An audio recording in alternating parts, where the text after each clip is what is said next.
Saudara-saudara sekalian, kita maklumi bersama bahwa pada lafaz la ilaha illallah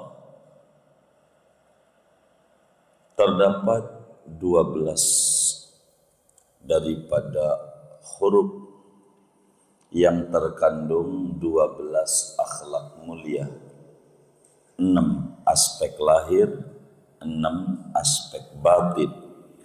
Yang keenamnya adalah taubat. Orang yang mengerti tentang la ilaha illallah akan terdorong pada dirinya keinginan kuat ingin bertaubat kepada Allah Subhanahu wa taala. Kesadaran bahwa innallaha thayyibun la yaqbalu illa thayyibah. Allah itu maha suci, tidak menerima kecuali yang suci-suci. Bila dia pengen dekat dengan presiden, maka tentu yang pertama dilakukan adalah mandi dari berbagai kotoran. Jangan sampai masuk istana presiden dengan baju yang berlumuran air got.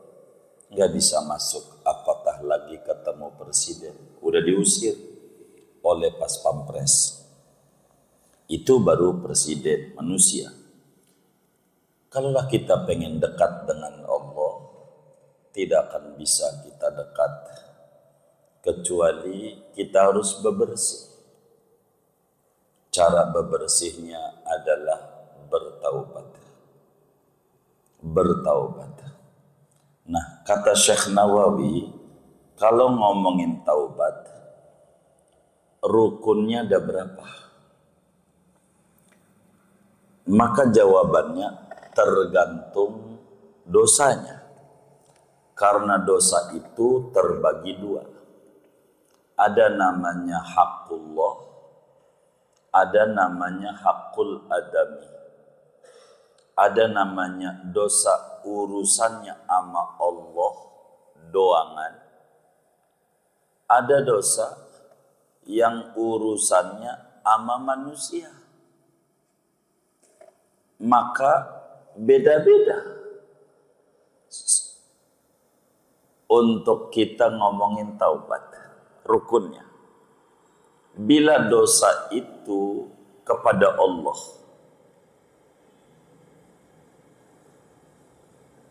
kaitannya dengan melanggar larangan, maka rukunnya 3. Inilah yang disebut walaha salah satu arkan. Bagi taubat itu ada 3 rukunnya. Taubat dari apa? Daripada melanggar larangan. Melanggar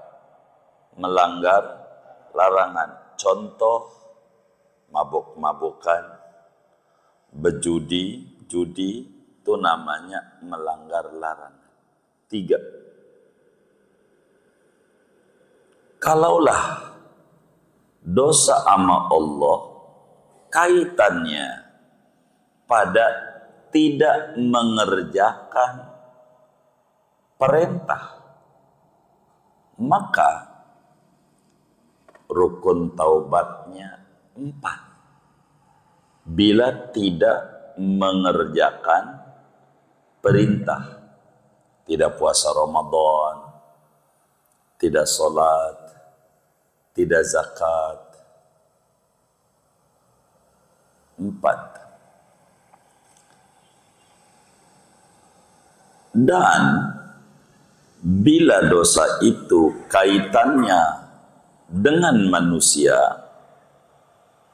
maka rukun taubatnya 4. Begitu.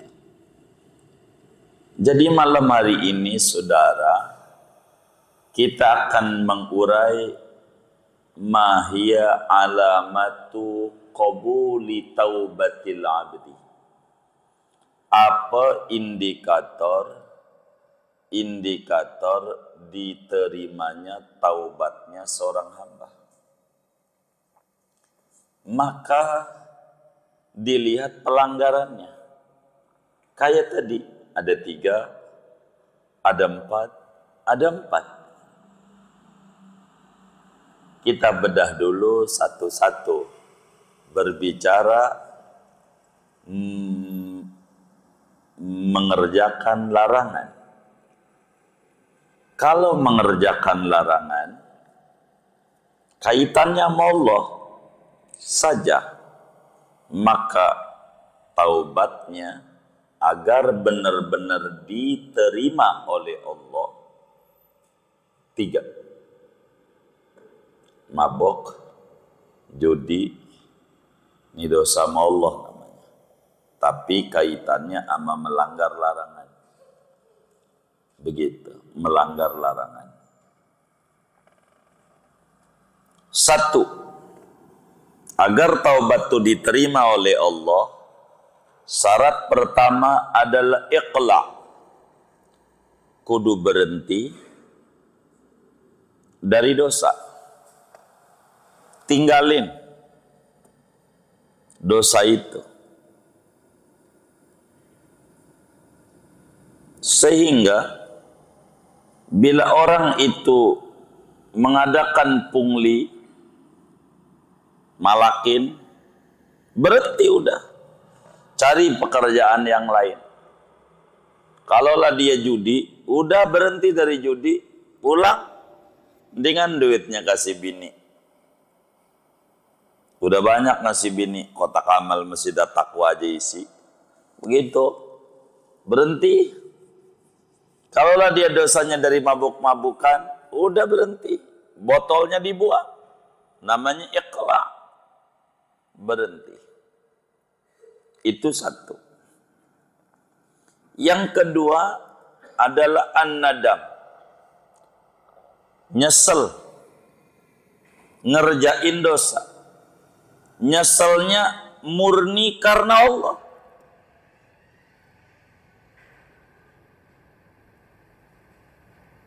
Bila orang mengerjakan dosa, udah berhenti dari dosa, tapi nggak nyesel, di hatinya belum taubat di mata agama. Tapi udah istighfar 100 kali, nggak itu, nggak ada istighfar aturannya. Itu bukan, itu buah istighfar. Tapi kudu nyesel. Nyeselnya, nyesel ngapa saya ngerjain dosa, ngapa saya mabuk. Begitu. Akal yang ada, orang aja yang akalnya nggak ada dibawa grogol, biar ada akalnya. Masa gua akalnya ada dibikin hilang? Nyesel. Ini nadam namanya. Nyesel. Tapi kudu karena Allah nyeselnya. Jangan nyeselnya, gue nyesel ketangkep. Tuh ketangkep itu bukan karena Allah. Karena faktor lain. Kena musibah. Gue nyesel. Begitu. Itu begitu. Nyesel ini rukun utama taubat. Maka dalam hadis at-taubatu an-nadam. Taubat itu rukun tertingginya penyesalan. Nyesel. Itu 2. Indikatornya. 1. Berhenti. Berhenti itu tinggalin. 2. Nyesel. 3. Janji. Tidak akan mengulangi lagi. Kudu janji. Meski besok lusa terjebak dosa, dosa baru, kudu janji.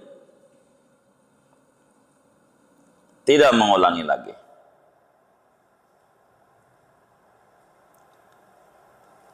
Ini rukun taubat.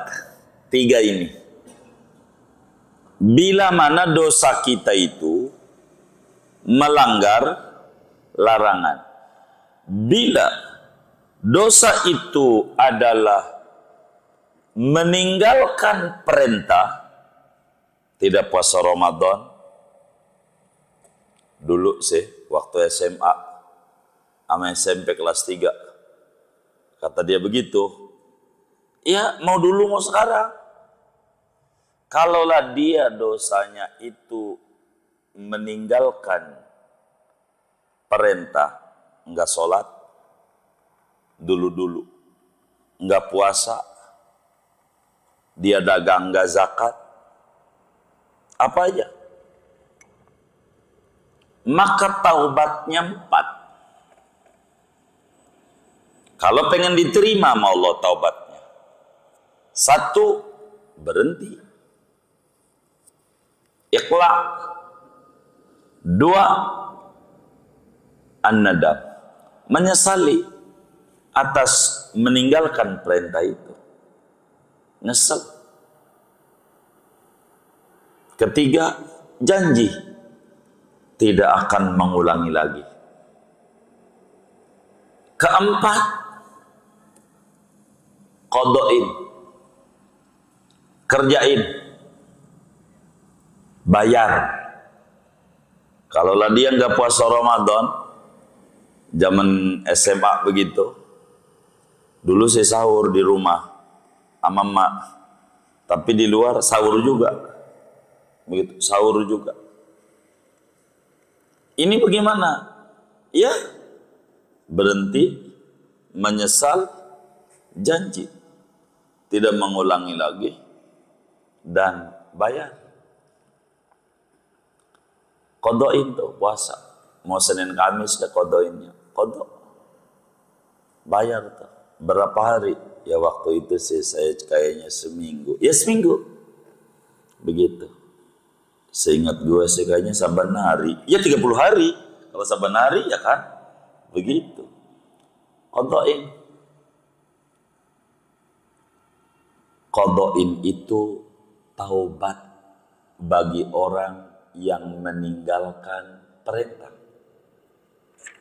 Istighfar enggak perlu. Apa itu artinya enggak perlu? Bukan rukun, bukan syarat diterimanya taubat. Ini baru dia bakal tahu taubat yang diterima. Kalau nangis bagaimana? Enggak perlu nangis. Qadai. Bandingannya kayak kita belum bayar listrik. Dan listrik tanggal berapa ya? 5 sampai 20. Nah, sekarang tanggal 25. Umpamanya. Kan udah lewat dari 20. Kita datang ke loket PLN, nangis-nangis, sampai guling-guling. Kira-kira lunas nggak? Lunas nggak? Ada orang nggak pakai nangis, bayar aja, lunas nggak? Tuh, bayar itu taubat. Taubat. Bahkan ada dendanya. Begitu. Meski puluhan tahun, meski. Contoh gampang, tanah. Saudara punya tanah. Kagak diopen-openin. Punya babak katanya, punya babak. Babanya udah meninggal. Kapan? Ya belum lama sih, baru 80 tahun yang lalu. Ya itu sudah lama sebetulnya. Dia aja sekarang umurnya udah 80. Berarti udah lama banget. Belum bayar pajak-pajak. Lalu kita mau jual. Nggak bisa. Sama negara. Kudu apa? Bayar pajak. Tapi ada pemutihan. Pemutihan itu menghapus denda. Bukan menghapus. Benar nggak? Hah? Yang namanya pemutihan itu menghapus pajak. Hah? Denda ya? Tuh, denda kata. Kudu dibayar. Kudu dibayar. Nggak bisa, catatannya deh. Terus saja. Tahun sekian belum bayar nih, 20 tahun yang lalu. Kudu dibayar. Nggak bisa, mau dijual nggak bisa. Kudu bayar. Kudu. Begitu. Sama negara ada terobosan PTSL. Jadi kredit juga sama notaris, sianan kita notaris. Rada sedih dia. Boleh walaupun belum bayar pajak bikin sertifikat, tapi tetap dijual atau buat pinjem kagak laku. Kudu bayar. Ya sama aja. Kudu taubat. Begitu maksudnya. Jadi enggak bisa dengan nangis, enggak lain. Yang dengan nangis doang mabok. Bisa 3 doang. Kalau melanggar perintah, ya bayar. Seminggu lalu kita enggak sholat, ya bayar. Dohor, ya dohor. Berapa rakaat? Ya dohor berapa? 4, ya 4. Kapan bayarnya? 24 jam. Ada orang punya utang sama kita. Kita tuan utang. Dia ngutang sama kita. Berapa? 20 juta. 20 juta. Utang sama kita. Ngutangnya subuh jam 7. Sekarang maghrib. Bang, saya mau bayar. Jangan, lu jam 7 ngutangnya. Nanti bayarnya besok pagi aja. Begitu nggak kira-kira? Kagak. Diterima nggak bayar sekarang? Dia nelponnya jam 1 malam. Diterima nggak? Diterima. Kenapa? Bayar utang. Taubat itu bayar utang. Kapan kita sholat? Mau ba'da sholat asar kek? Mau ba'da sholat subuh kek? Mau kapan aja? Sebab bayar utang. Diterima. Bayar utang. Utang sama Allah. Tuh begitu. Namanya dosa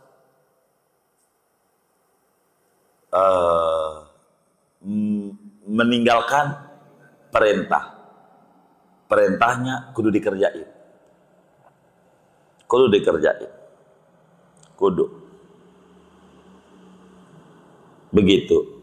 Karena ada waktu. Yang habis waktunya. Perintahnya belum. Kayak bayar listrik. Yang habis waktunya udah tanggal 20. Ini tanggal 25. Habis waktunya. Waktu normal, tapi belum bayar, ya belum lunas.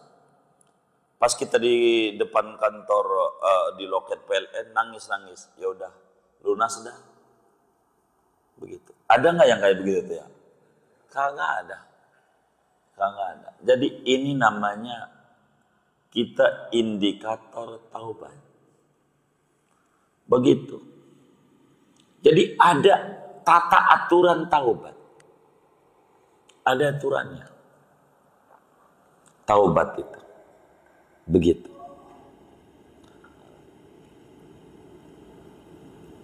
Lalu, kalau dosanya sama manusia, mana tuh contohnya? Nyolong. Begitu. Dosanya. Kita nyolong.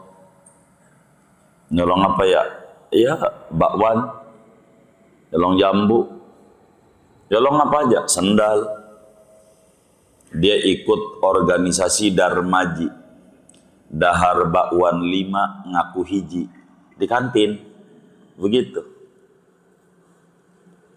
Ini namanya nyolong. Mau nyopet, mau apa aja dah. Apa dia naik Metro Mini 69? Udah hilang, udah nggak ada.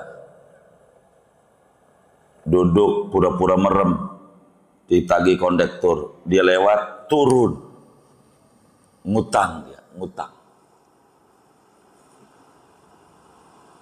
Sangkutannya sama orang, sangkutannya, atau ngomongin orang. Itu namanya gibah, sangkutannya sama orang. Kalau sangkutannya sama orang, taubatnya 4. 1, kudu berhenti dari dosa, tinggalin. Kalau nyolong, berhenti. 2, nyesel melakukan tindakan tersebut. 3, janji tidak akan mengulangi lagi. 4, balikin. balikin. Duit yang dicolong, jambu yang dicolong, balikin. Balikin. Enggak perlu bilang, yang penting balik. Kita nyolong, namanya kita karyawan, dari kasir, dari toples, laci-laci, ngumpetin 100.000. Oh, 100.000. Balikin sama bosnya. Bos, tadi ada orang bawain duit. Ini katanya suruh kasih bos, buat bos. Begitu. Padahal orangnya kita. Yang niat di hatinya, balikin duit lo. Jadi, nggak perlu bilang, yang penting balik. Begitu. Balik. Bagaimana kalau orangnya mati? Enggak lunas. Dengan orangnya mati, cari ahli warisnya. Jadi dulu saya sekolah tuh SMA ya, jadi makan tuh di kantin tuh. Bakwan 5, ngaku 1. Sekarang berapa harga bakwan? 3.000, ya 3.000 berarti. Balikin. Paren kantinnya, masalahnya ibu kantinnya butuh kiem. Udah pulang ke Tegal, paranin. Tegal. Udah mati, kasih sama anak-anaknya ahli waris. Ini duit orang tua. Anaknya 3.000 barang warisan. Mana anaknya ada 30 lagi, satu orang 100 perak. 30. Itu barang warisan. Balikin. Kalau nggak balikin biar kita nangis, nggak lunas. Nggak lunas. Nggak lunas. Atau kalau nggak balikin, minta dihalalin. Ngomongnya detil, tuh mananya tafsilan. Tafsilan, terperinci. La ijmalan, tidak boleh garis besar. Mohon maaf lahir batin. Enggak lunas. Kudu detil. Pak Haji, begini. Dulu kan Pak Haji itu ada pohon nangka tuh. Mau diambil kata Pak Haji, udah kesorean, kemegriban. Besok pagi aja. Tahu-tahu pas pagi nangkanya hilang. Itu saya tuh Pak Haji yang ngambil. Waktu itu saya Pak Haji. Jadi saya kemarin ini minta dihalalin sama Pak Haji. Minta dihalalin. Kata Pak Hajinya, baik. Saya halalin. Lunas. Dihalalin tuh dibebasin. Kata Pak Haji, nggak bisa bebas. Kudu ganti. Kita harus ganti. Pilihannya gitu. Nggak bisa. Mohon maaf lahir batin. Nggak lunas. Kudu tafsir. Terperinci bilang. Pak Haji, ayam putih yang Pak Haji cari itu hilang. Begitu. Itu saya yang ambil. Kalau saya ngomong begitu, kata Pak Haji, berarti sepeda gua juga tuh yang hilang tuh rel itu. Lu juga tuh, sepeda. Belum lagi tuh mangga. Begitu. Waduh, kemana-mana.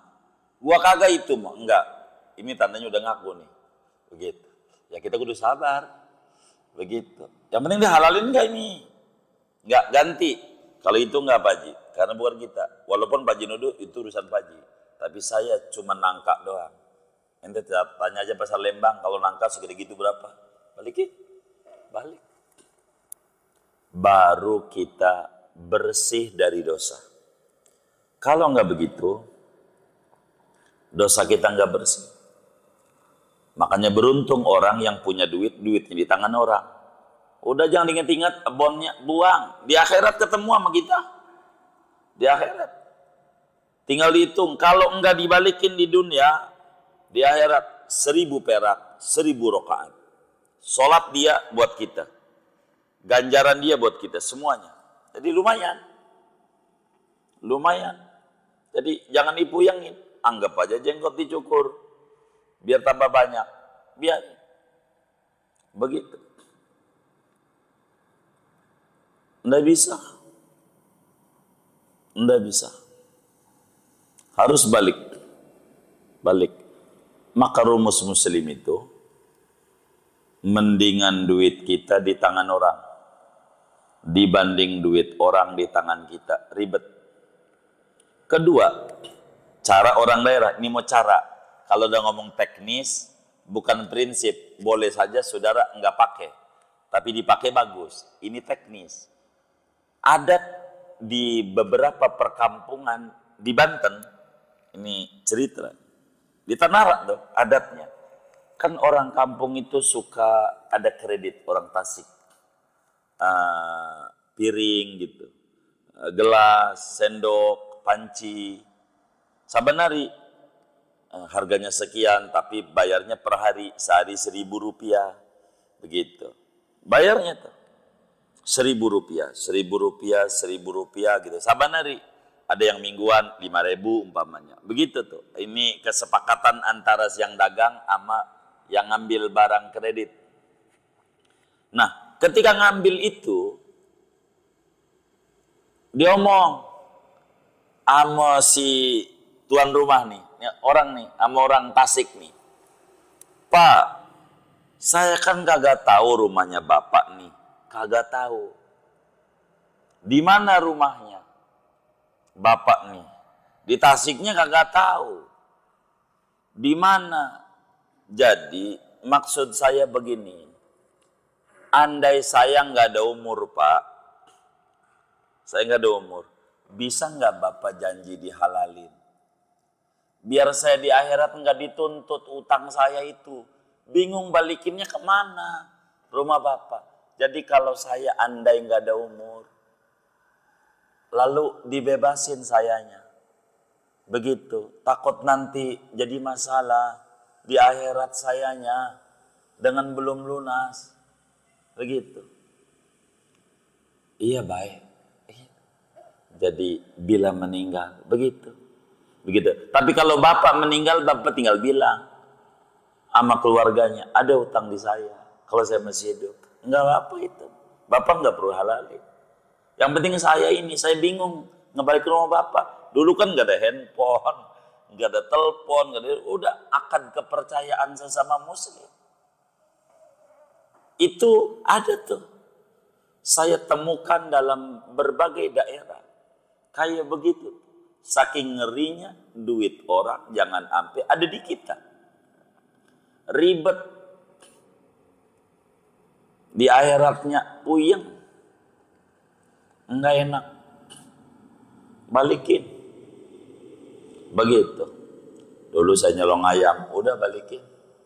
Tapi orangnya nggak ada dan kita nggak tahu alamatnya. Kalau nggak tahu alamatnya, mentok caranya. Terakhir, wa ilaihi turja'ul umur. Berapa kira-kira harga ayam sekarang? Begitu. Kalau duit waktu itu kan masih hemat, tapi duit sekarang tentu karena ayam sama, nilai berbeda. Oh, sekarang ayam tuh 500.000. Baik. Duitnya masukin amplop, kasih tulis dari Pak Anu. Ya, yang kita colong namanya dari Pak Anu. Kasih tuh pengurus masjid. Ini ada sodakoh dari Pak Anu. Bukan pahalanya buat Pak Anu, bukan. Dari Pak Anu. Umpamanya Pak Ahmad yang kita colong. Ini sodakoh dari Pak Ahmad. Pak Ahmad mana? Enggak tahu saya juga. Begitu. Enggak usah dongeng, saya dulu nyolong. Itu bakal viral kitanya, viral nantinya. Jangan. Yang kayak begitu. Tulis di amplop. Jadi sehingga sama pengurus masjid tuh, apalagi masjid yang dibangun, cakep dah. Begitu. Biar beli semen. Jadi sehingga si pengurus masjid tuh enggak doain kita. Doainnya ya Pak Ahmad. Karena yang nyumbang dia, ya kita sih nanti tentu bakal diucapin terima kasih dan doain juga wasilah. Tapi kalau kita main taruh aja, yang didoain kita mulu, padahal duit orang, salah. Begitu. Begitu. Maka dari Pak Anu, niat hati ngebalikin dia. Sehingga diharapkan di akhirat nanti, kan ada catatan di buku catatan amal dia. Si Anu nyolong duit kita 500.000 atau ayam. seharga sekarangnya 500.000 waktu itu begitu. Anggapnya 500.000. Ayo kurang ajar, saya bakal tuntut di hadapan Allah. Tapi lihat lagi, ada di rekening pahalanya orang ngasih pahala senilai 500.000 yang nyolong juga. Akhirnya mau nuntut juga nggak jadi, ada kebaikan. Begitu maksudnya. Ada kebaikan. Balikin atas nama dia. Ribet. Makanya dikatakan haqqullah mabniun ala samahah wa haqqul adami mabniun alal masyahah. Hak Allah itu didasari atas murah. Orang kalau mau dibandingin dosa, saudara enggak puasa Ramadan, mohon maaf, ini perbandingan dosa nih. Artinya antara dosa sama dosa. Enggak puasa Ramadan, berapa? 5 tahun. Enggak, baru insaf. 5 tahun enggak puasa. Sama saudara nyolong 1.000 perak. Dosanya gedean nyolong 1.000 perak. Enggak puasa dari kecil sampai gede, sampai umur 60 tahun. Lalu mati. Sama orang puasa terus nyolong 1.000. Dosanya gedean nyolong 1.000 perak. Apalagi miliaran nyolongnya. Udah 1.000 perak aja. Kenapa? Kalaulah dia dengan tidak puasa, andai nanti dimasukin ke neraka sama Allah, sebuah keadilan. Karena dia melanggar larangan atau melanggar perintah. Karena diperintah puasa nggak puasa. Andai dia dimasukin ke neraka sama Allah. Andai dia mau dimaafin sama Allah, boleh aja. Hambanya Allah Maha Pengampun. Tapi kalau dosa sama orang, nggak bisa Allahnya. Saya maafin, nggak ada. Terserah dia. Yang punya barang, maafin kagak. Kalau dia kagak maafin, gua kagak. Kalau dia maafin, gua maafin. Ribetnya dosa segitiga namanya. Dosa sama orang. Dosa segitiga istilahnya. Dosa kita sama Allah, sama orang, sama hamba Allah. Ini ribet di akhiratnya. Allah nggak maafin. Terserah orang itu maafin apa kagak. Tuh begitu. Kalau mau pakai disebut mendingan, meski salah, mendingan dia, mohon maaf nih, mabok dibanding nyolong, ngambil barang orang, ribet, puyeng, di akhiratnya repot, balikin, repot, begitu, repot. Kalau nyolong duit negara, ya dibalikin. Sebagai apa dia? Presiden dari Sabang sampai Merauke. Tobatnya merakyat segitu. Gubernur ya dari ujung ke ujung, dari batasnya mana kira-kira? Ya ceduk larangan dah. Sampai ujung gitu. Kalau ibarat provinsi Banten. Kalau Tangerang kota, kalau camat Dura ya tergantung. Begitu. Sejauh mana wewenang dia? Ribet. Jadi pejabat tuh ribet. Taubatnya sama siapa? Kalau di akhirat, kalau di dunia balikin. Daripada ini selesai. Ini puyeng kayak begini, puyeng. Mana nyolong listrik lagi? Wah, kita pejabat bukan. Ini taubatnya repot, ini BUMN ini. Rakyat lagi, puyeng sama kita. Nggak usah. Normal lah ya. Hidup itu yang enak. Jangan berurusan sama manusia ribet. Berurusan sama Allah ringanan. Karena taubatnya amat sangat berat kalau sama orang. Kalau kita ngomongin orang, bagaimana cara taubatnya? Ngomongin orang. 4. Ngomongin orang. Yang pertama, ya kita berhenti. Kedua, menyesal. 3, janji. 4, dilihat. Yang keempatnya, Udah nyampe belum omongan kita di kuping dia? Belum. Maka sholat taubat, istighfar untuk dia. Istighfar. Berapa kita ngomongin? Sejam. Sejam istighfar. Ya Allah ampuni dosanya Pak Udin. Ya Allah ampuni dosanya Pak Udin. Ya Allah ampuni dosa Pak Udin. Yang besar, yang kecil. Ya Allah dosa. Terus saja. Sejam. Karena ngomonginnya sejam. Tapi kalau udah nyampe ke kuping dia, nggak bisa. Kudu minta dimaafin. Pak Udin maafin. Saya ngomongin ente. Gitu. Maafin. Udah fitnah. Kata dia, kagak maafin. Rada repot. Tuh urusan sama orang. Iya gua maafin. Bebas. Ini urusan sama orang. Ribet. Janganlah. Kita harus rapi. Harus rapi. Ini begini. Tapi saya berzina sama perempuan. Ini bagaimana taubatnya? Mana dia punya laki lagi? Ini bagaimana? Gua minta bapak melakinya. Aduh, perang dunia. Bang, bininya bang gua tidurin 7 kali bang. Itu yang saya ingat. Waduh, tambah ngamuk aja dia. Kalau dikata begitu. Ini nih kata Imam Ghazali, wa ilaihi turja'ul umur. Udah balikin nama Allah.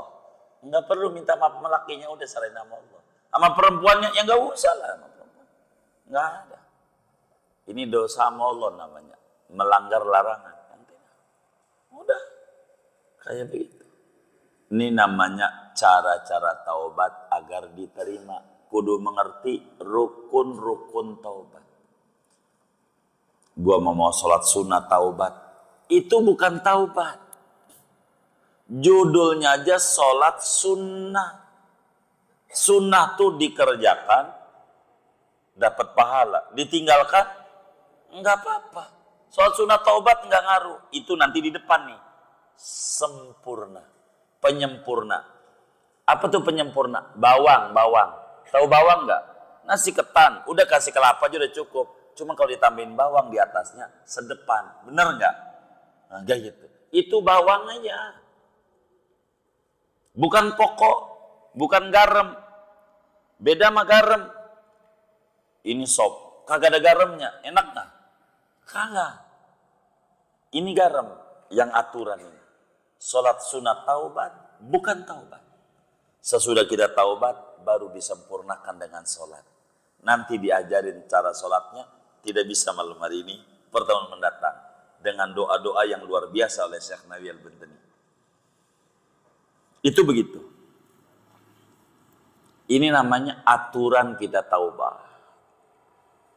Dan taubat ini adalah terminal pertama yang harus dilalui oleh orang yang pengen ada kedekatan dengan Allah. Nggak bisa.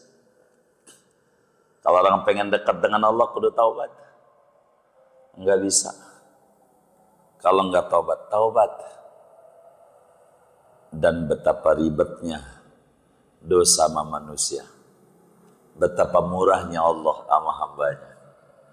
Itu begitu. Segini aja dah. Buat tanya jawab. Takut ada tanya jawab. Saya nerangin rukun taubat. Agar taubat kita diterima sama Allah. Adakah yang ditanya? Dari materi ini atau di luarnya sebelum doa? Dipersilakan. Wallahu a'lam. Baik, para jemaah, kita yang ingin bertanya berkenaan tentang materi atau di luar materi, bersilakan. Sebelum ditutup dengan doa. Ada?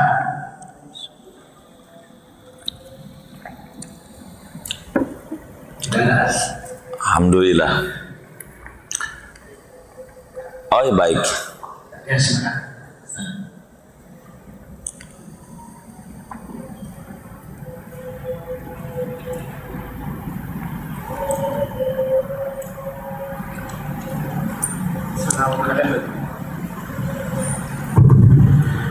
Assalamualaikum warahmatullahi wabarakatuh. Waalaikumsalam. Kami mengucapkan langsung saja kami ingin bertanya mengenai mungkin setiap orang itu punya masa lalu yang kurang baik atau yang kita sebut masa-masa jahiliyahnya. Setelah dia akhir tadi, ya mungkin kita nggak tahu ada berapa banyak kewajiban kita yang kita tinggalkan kepada Allah Subhanahu Wa Taala, terutama sholat kita. Dan ini wajib kita pokok. Nah, karena mungkin sudah lama ya, kita sudah lupa, banyak yang lupa. Nah, ini bagaimana caranya, sedangkan di sisi yang lain kita juga pengen sholat tahajud, sholat duha, sedangkan itu adalah sunnah. Ini bagaimana, apa kita mendahulukan qadha kemudian baru sunnah atau seperti apa? Apa kita qadha dulu, apakah kita sholat sunnah seperti itu? Nah, kemudian yang kedua, bagaimana apabila kita punya hutang yang kecil-kecil yang tidak terhitung dan kita tidak ingat ini cara membayar seperti apa. Sebab kalau yang besar mungkin kita ingat bisa seperti tadi caranya. Nah, kalau yang kecil-kecil yang 1.000, 2.000, 5.000 karena sudah terlalu lama kita sudah lupa. Nah, itu bagaimana caranya? Mungkin ini aja. Terima kasih. Assalamualaikum warahmatullahi wabarakatuh. Waalaikumsalam warahmatullahi wabarakatuh. Agama ini tidak datang untuk memberatkan kita. La yukallifullahu nafsan illa wus'aha. Allah tidak membebani kita kecuali yang dimampuhi kita. Sehingga bagaimana kita membayar hutang yang kita sendiri lupa? Kalau lupa, ya mau bagaimana? Orang kita aja lupa. Ini yang ditanya lupa hutangnya apa lupa nominalnya? Kan begitu ya. Kalau kata kita, kayaknya saya punya hutang sama dia nih. Tapi saya lupa. Begitu, lupa. Kalau kemudian kita lupa, murni lupa, ya anda dipaksa. Inna Allah subhanahu wa ta'ala qad tajawaza li ummati al-khata'a wan nisyan wa mastukrihu alaih. Allah maafin pada umatku tersalah, lupa. Kayak kita lagi puasa, makan siang-siang lupa kalau lagi puasa, dimaafin, nggak batal. Lupa. Sama seperti kalau lupa bagaimana? Ya susah kalau lupa.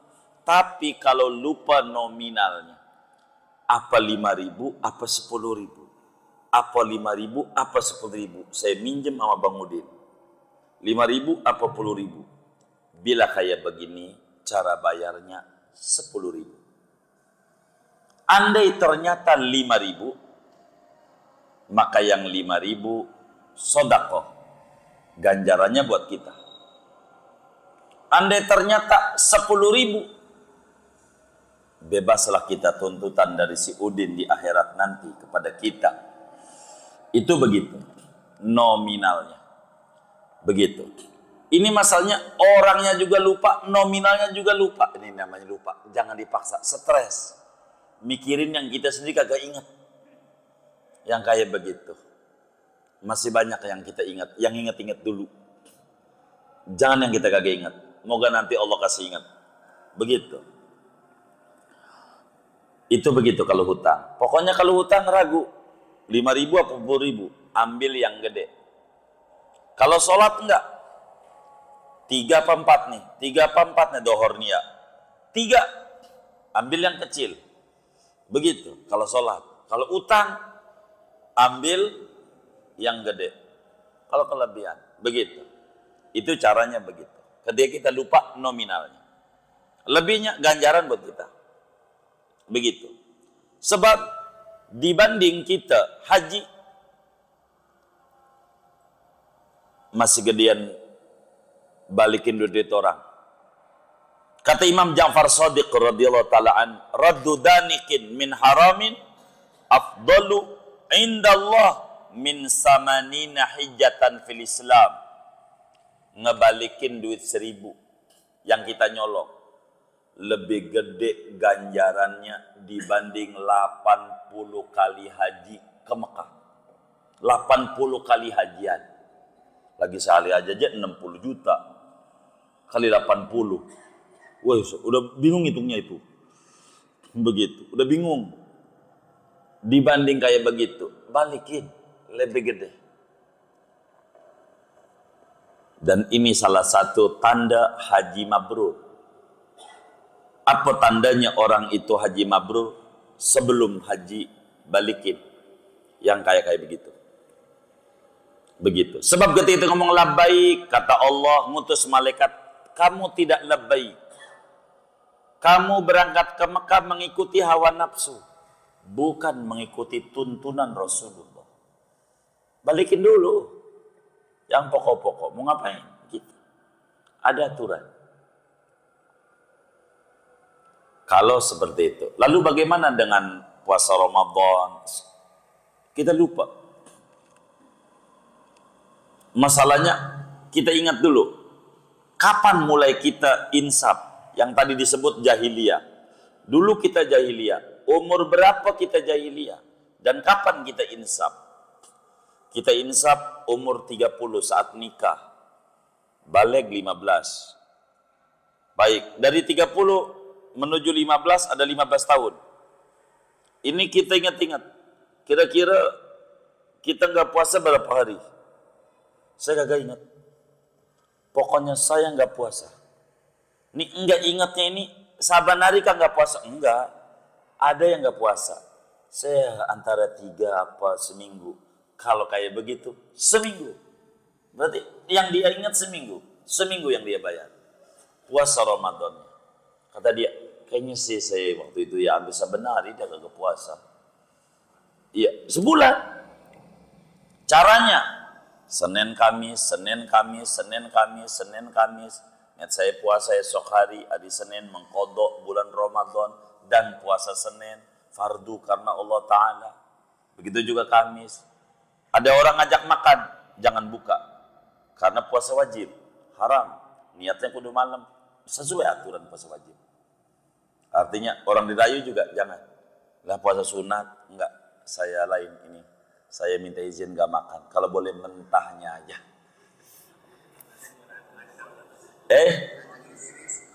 Iya gitu. Gimana Sudali? Oh iya. Jangan, karena ini kodok. Senin Kamis, Rajab, puasa Rajab. Arafah puasa, ambil aja kayak begitu. Jadi saudara waktunya kerja-kerja kodok-kodok begitu. Ringanan. Ini Imam Haddad yang ngajarin. Demikian dengan sholat. Bagaimana dengan sholat? Kita nggak sholat dari kecil. Beneran dah. Saya nggak sholat, udah los aja dah. Oh begitu. Kapan insaf? Ya umur 30, 15 tahun. Baik. Hitung. Setahun 365 hari. Hitung kali 5 kali 15. Kan begitu. Betul nggak? Baik. Caranya bagaimana? Gampang. Ini caranya. Saya ajarin. Pakai tanggal yang mudah. Biar gampang nih. Kapan? 1 Januari. Kalau kita orangnya pakainya Masehi biasanya. Baik. 1 Januari. Kita janji sama Allah. Ya Rob, di 1 Januari. Kan orang pada tahun baruan. Kita duduk, zikir. Ya Rob, saya menyesal. Sebagai muslim tidak mengerti kewajiban. Saya janji tidak akan mengulangi. Ya Rob, saya mohon kepadamu jangan cabut nyawa saya. sebelum saya lunas hutang-hutang saya sama engkau. Jangan cabut. Ini kalimat pembelaan di akhirat nanti. Caranya, ikut Imam Haddad aja. Meski Fathul Muin, saudara bisa lihat itu dalam uraian Fathul Muin. Dan cukup banyak itu videonya ini. RTQ TV itu. Contoh Imam Haddad aja pada bagian ini. Imam Haddad cukup ringan. Dan ini Muallim Syafi'i Adzami. Mengajarkan ini. Meski yang muktamad dalam madhab seperti apa yang ada dalam Fathul Muin dan kitab-kitab fikih lainnya. Caranya, habis dohor, qadha dohor. Habis asar, qadha asar. Habis maghrib, qadha maghrib. Habis isya, qadha isya. Habis subuh, qadha subuh. Terus saja kayak begitu tuh. Itu tahun 2023. Sekarang ini udah 2024. Udah Mei. Berarti kita udah lunas setahun. Begitu gampang hitungnya. Gampang. Udah lunas setahun. Terus saja kayak begitu. Terus saja. Kayak begitu aja. Terus. Ini ringan. Dan ini yang difatwakan oleh Muallim Syafi'i Adzami. Ada contoh kasus. Saya tidak mau sebut nama nih orang. Sebab ada video. Kalau nggak ada video saya sebut nama nggak apa-apa ini. Karena pelajaran. Ada video kagak enak saya. Satu hari di tahun 1999. Januari. Masih Januari. Di Masjid Muallim Syafi'i Adzami. Di Masjid Al-Ashirat Syafi'i di Kampung Duku, depan Gandaria City sekarang. Ada bapak-bapak, habis sholat asar, doa, lalu bangun lagi, sholat. Kita tak mau nyalahin, karena bisa saja dia sholat qobliyah asar yang ketinggalan, bisa jadi qadha dan seterusnya. Intinya, setelah salam, saya gandeng ini bapak. Bapak ini tinggalnya di Kemayoran. Kata kita, minta izin kalau boleh tanya. Boleh nggak? Kata dia, boleh. Ini buat pelajaran masalahnya. Kata beliau, boleh. Ada apa ustadznya? Kalau saya boleh tahu, tadi itu habis sholat asar itu sholat apa ya? Kata si babeh ini bilang, begini ustadz, itu qadha asar. Nih babe ini maklumlah dulunya, ya Allah, dulunya jahiliyah kalau kata abang kita ini. Babe ini baru mualaf, bahasanya mualaf. Gitu. Apa itu mualaf? Orangnya mau Islam KTP-nya. Tapi ya kayak begitu dah. Baru insaf bahasanya. Cuman istilahnya dia babe ini mualaf. Lalu ketemu sama Pak Yai Syafi'i Adzami. Kata beliau, saya ketemu sama beliau, lalu saya ngadu. Nah, pertanyaannya kayak Pak Ustadz ini nih, begitu, bertanyanya. Artinya dalam sebuah pertanyaan yang beliau ceritakan itu. Suruh kodoknya begini. Kata beliau ini jawab, ini nih hari ini, seingat saya, dengan tadi asar ini, saya sudah 15 tahun lunas. Artinya dari 15 tahun yang lalu. Karena tanggalnya, diajarin dohor, qadha dohor, asar, qadha asar, maghrib, qadha maghrib, isya, qadha isya, subuh, qadha subuh. Begitu. Ringanan. Sementara Fathul Muin, pedalaman 3, itu bisa dilihat itu. Keras, fikih itu. Begitu. Ini ringan.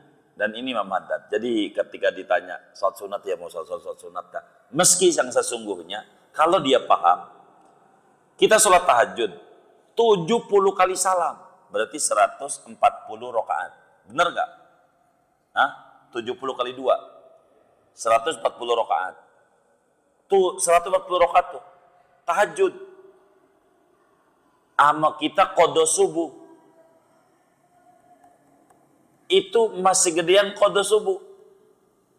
Nanti di akhiratnya 140 rakaat. 70 kali salam sholat sunat dapat menutup 1 sholat wajib. Di akhiratnya, bila kita ninggalin sholat wajib, kan pertama kali ditanya sholat, dicek sholat sunatnya. Mana yang diterima, mana yang tidak. Dari 70 kali sholat sunat, menutup sholat wajib 1. 70 kali sholat sunat, sholat wajib 1. 70 kali sholat sunat, sholat wajib 1. Maka bila dia cerdas, daripada tahajud sampai 70 kali salam, coba dia qada subuh. 70 hari, udah lunas. Cerdas. Cerdas. Duha 70 hari, 2 bulan 10 hari. Duha. Ama qada subuh atau qada dohor, terserah dari yang 5 waktu. Sekali masih di akhirat 70 hari sholat duha baru menutup sholat subuh yang ditinggalkan 1. Coba di sholat duha tuh buat qada aja. Doanya duha, cerdas. Begitu. Dia tahajud, doanya doa tahajud, padahal qada dia, cerdas. Itu begitu.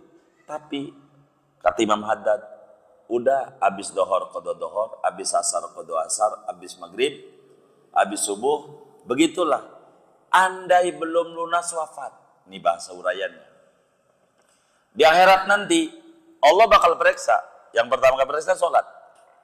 Ente ini rapotnya merah, banyak merahnya. Begitu, banyak kosongnya. Kan kita jawab, ya Rob, saya kan udah janji di dunia, jangan cabut dulu sebelum lunas. Ngapa sebelum saya lunas kau cabut? Kan sudah janji. Ini mendatangkan rahmat Allah di akhirat. Dimaafin. Karena kita umur nggak paham. Maka pasang janji itu.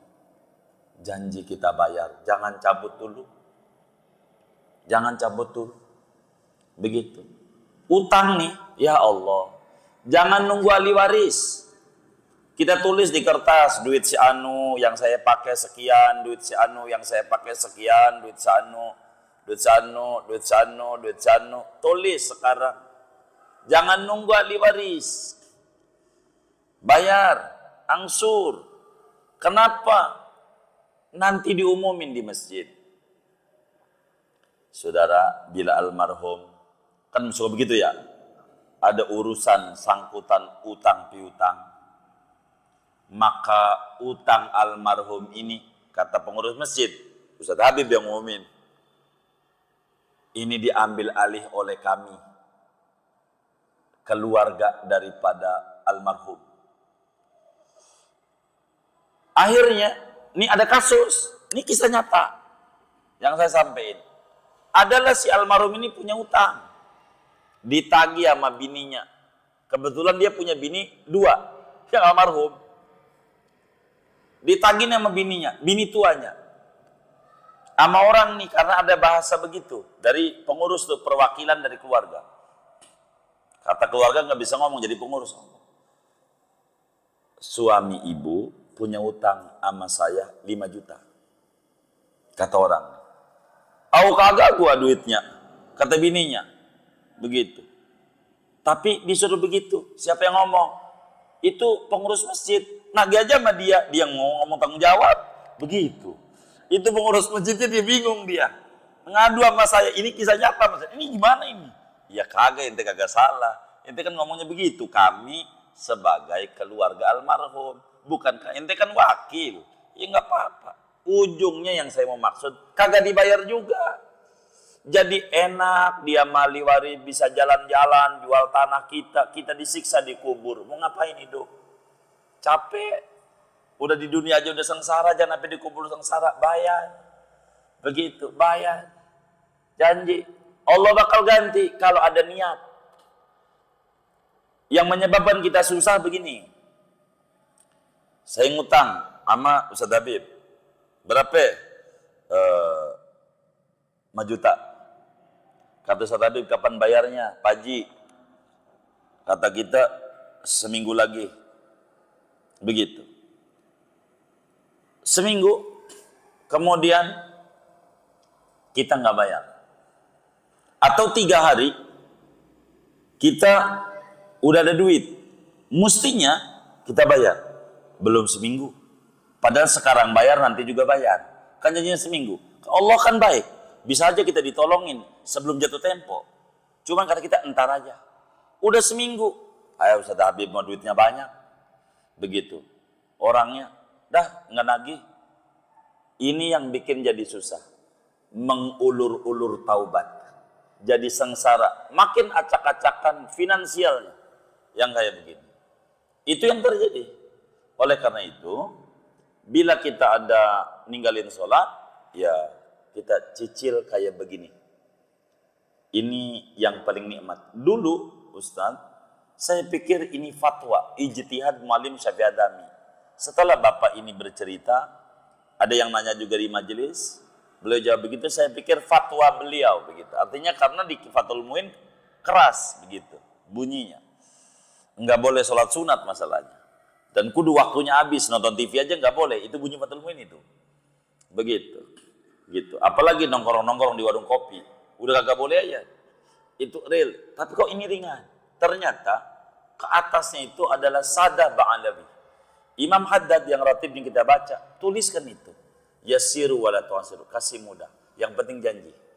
Kayak begitulah. Dohor, qada dohor. Terserah teknisnya. Mau sebelumnya, mau sesudahnya. Itu teknis namanya.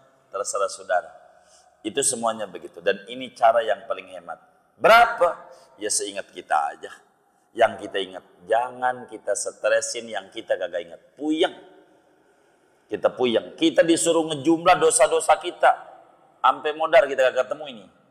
Gitu. Puyeng. Jadi yang kita ingat aja mana? Bila Allah kasih ingat sama kita, ada petunjuk baik. Allah menghendaki kita jadi orang mulia. Itu luar biasa. Kurang lebih ini yang saya bisa jawab. Panjangnya dalil ini ada di dalam Fathul Muin itu. Di RTQ nomor urut berapa lah saya kurang paham itu. Urusan qada salat itu. Gitu. Itu cukup detail di sana. Tapi sekelumit ini amat sangat luar biasa buat kita. Dan banyak dikerjakan oleh kawan-kawan kita. Semuanya kayak begitu. Jadi kayak begitu. Enggak apa-apa. Ini agar supaya kita terbebas. Ini namanya haqiqatut taubat. Taubat yang sesungguhnya. Kurang lebih demikian. Segini aja.